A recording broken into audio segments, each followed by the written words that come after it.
We can hook up, hang out, just chill. I'm not trying to pressure you. That's my shit. Okay, so for real though, let me tell y'all something.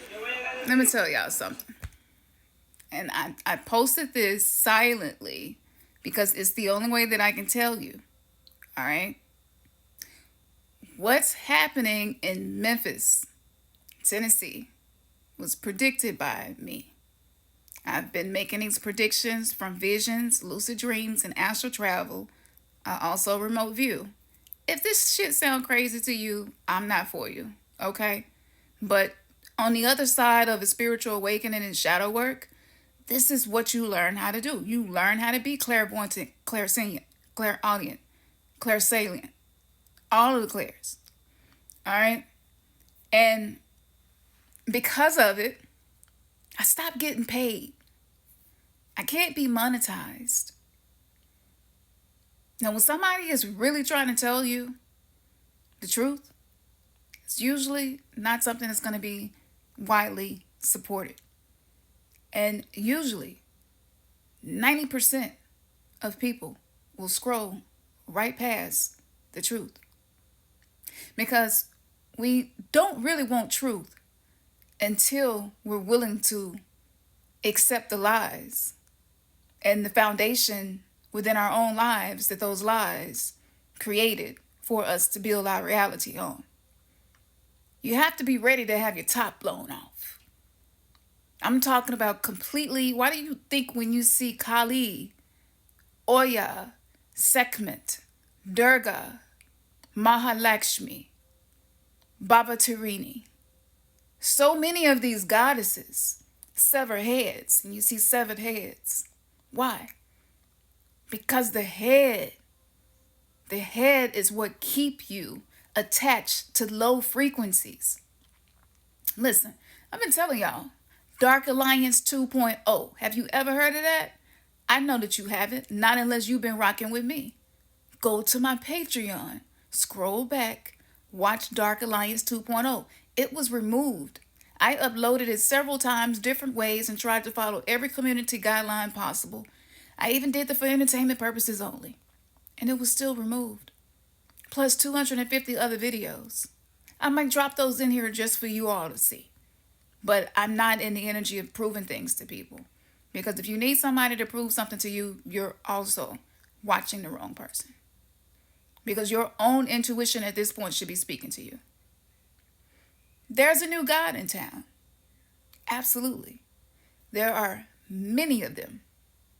In any city where there is a supercomputer, any city where there is a CERN facility, any city that has had a lot of war, especially wars between indigenous cultures, it's significant.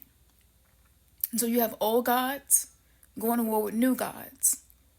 Now you have 6 subtle bodies. And for each subtle body, there is a plane of consciousness. And shit is always happening. But it's just outside of what we can see. We're blessed to not be able to see everything that's going on because most of us are overwhelmed by the things that we can see going on. Imagine if you can see what you cannot see and you got to be able to deal with it. It's easy to get overwhelmed.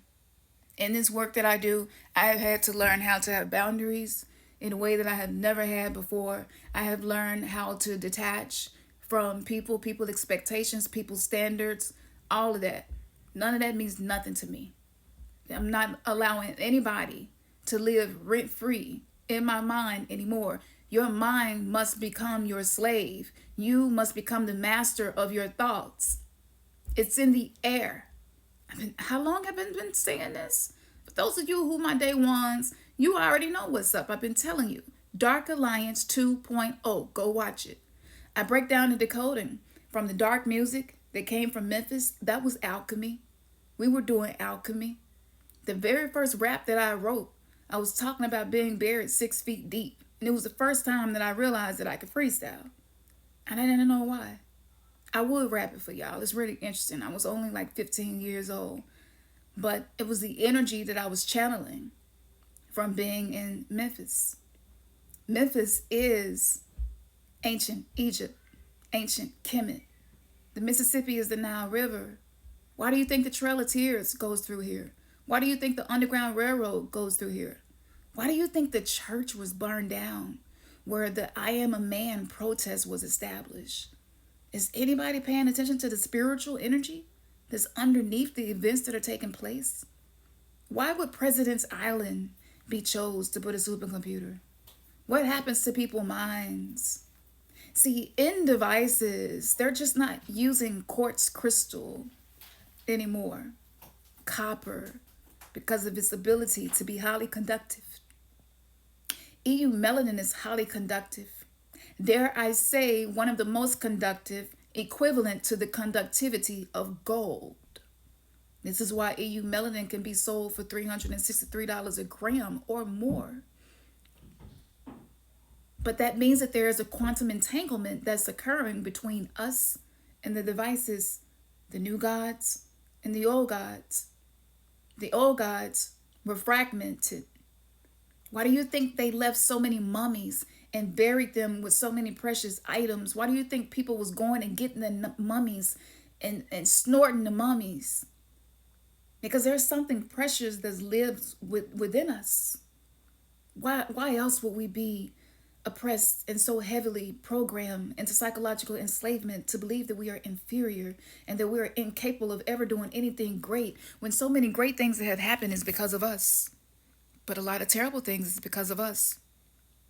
I know it's exciting, the whole spiritual awakening thing, and being able to activate your third eye and being able to awaken your kundalini and being able to have gifts of telepathy and being able to have psychometry. This is when you communicate with objects. This is some of the things that I do.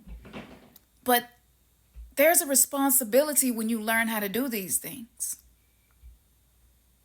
And the levels of spiritual operation in which you are operating on the astral plane has a whole lot to do with who you are and why you are here. And so many of us have lost that purpose. So hip hop was used to spellcast those who were not under religious heads.